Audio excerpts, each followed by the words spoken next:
So hey guys, welcome to Ring Gaming, and today I'm gonna show you how me and my alliance mates did a virus blast, or you can say suicide bomb in terrorist language. But you can see in our VS Buster Day, we got some enemy, and we are going to do a blast on them.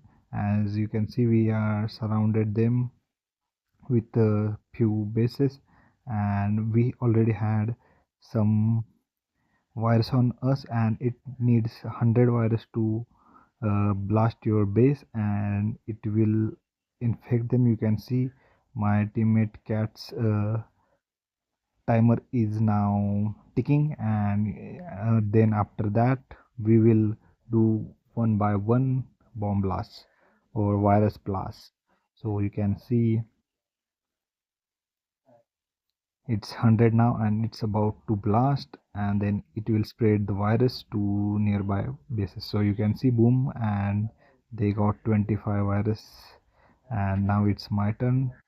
So you can see I'm about to blast, and my other teammates are also about to blast, and nearby bases will catch those virus from the blasts we do. So you can see they almost got lots of blasts. So I'm also blasted and gone to a unknown place, and you can see we did a good blasting in here. And you can see one guy got 100 virus from me and my teammates, but he got cured and didn't blast. But if they don't cure themselves, then they also will get the blast. That's so funny that we doing bomb blast like terrorists.